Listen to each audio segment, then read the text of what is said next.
Assalamualaikum warahmatullahi wabarakatuh. Di sini saya akan sedikit menjelaskan materi-materi yang pernah Bapak Aditya kasih di mata kuliah perilaku konsumen. Sebelumnya perkenalkan, nama saya Nadia Kasyariani dari kelas TRM3. Yang pertama itu ada marketing consumer fiber. Bahkan saya ambil contoh dari kopi. Nah, kopi itu ada yang instan atau yang bikin sendiri.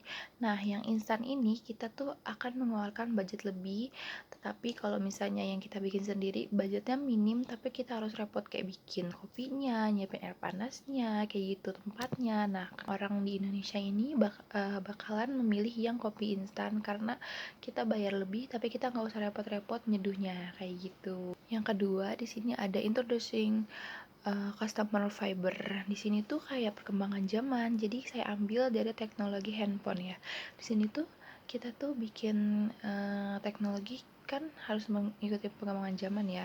Jadi kasih contoh, yang pertama itu ada HP Nokia, yang kedua BlackBerry, yang ketiga itu Samsung.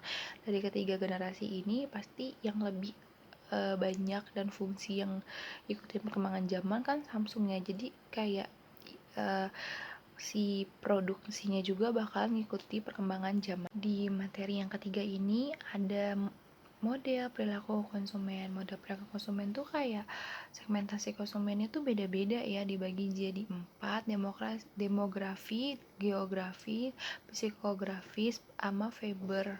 Terus kita juga di sini akan tahu bagaimana sih gaya hidup manusia. Nah, kan ada yang ikutin tren atau yang bener-bener needs atau kebutuhan. Jadi misalnya yang orang ini tuh kebutuhannya beli sepatu gitu, sepatunya tuh yang bener-bener dia butuhin, bukan yang lagi tren. Yang keempat, ada faktor-faktor yang mempengaruhi konsumen. Sebenarnya banyak banget ya menurut saya faktor-faktor yang mempengaruhi konsumen. Yang pertama itu dari budaya.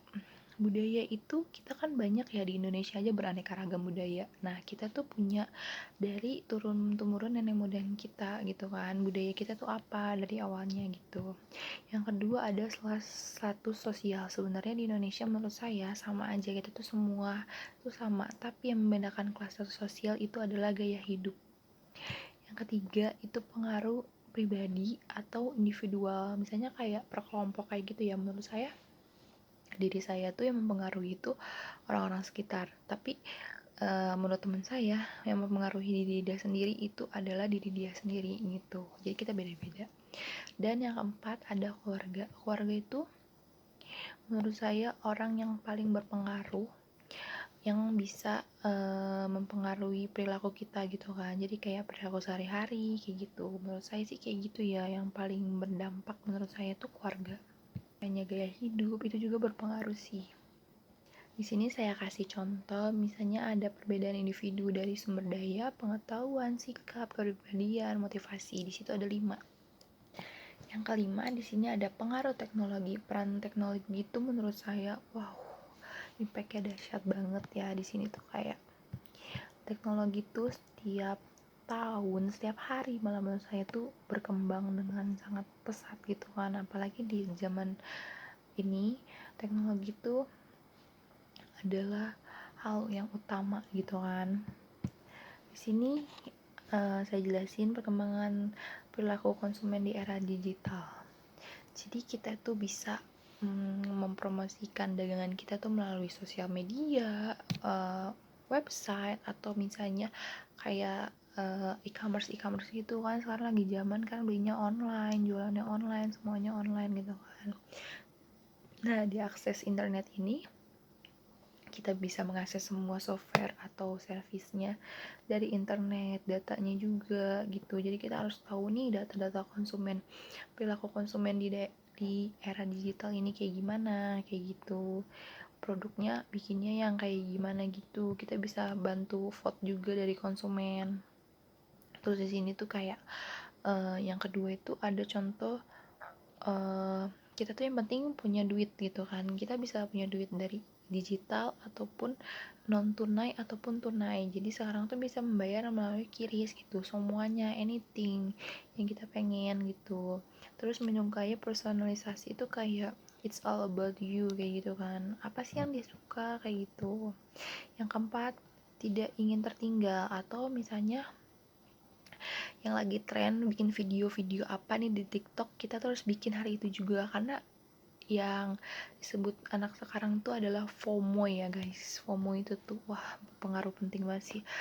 Yang kelima ada riset observasi tuh kayak kita tuh mencari tahu dulu apa sih yang diinginin dengan konsumen gitu kan. Jadi misalnya konsumen tuh apa yang dipengen kayak gitu, jadi kita bakal tahu.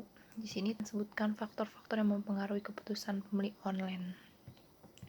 Misalnya jadi kayak faktor kepercayaan, jadi dia tuh udah tahu nih si selebgram ini di endorse sama sama produk ini, jadi dia tuh percaya aja gitu, karena selebgram juga berpengaruh sih menurut saya. Yang kedua ada faktor keamanan, data-data itu bakal disimpan gitu kan sama e-commerce tuh bakal terpercaya jadinya. Yang ketiga ada faktor kualitas pelayanannya itu cepat gitu kan. Sekarang kita kalau nggak suka kita bisa langsung review, misalnya kita nggak suka nih langsung kita kasih bintang 1 gitu. Yang terakhir itu ada persepsi akan resiko, jadi kayak pembelian itu sebenarnya nggak 100% akurat gitu sih, ada yang kadang-kadang orang iseng jualan juga gitu. Tapi menurut saya lebih baiknya kalau beli barang di online kita tuh harus tahu nih ratingnya dan review-reviewnya, kita harus lihat reviewnya dulu. Mungkin itu aja yang bisa saya sampaikan, kurang lebihnya mohon maaf. Terima kasih.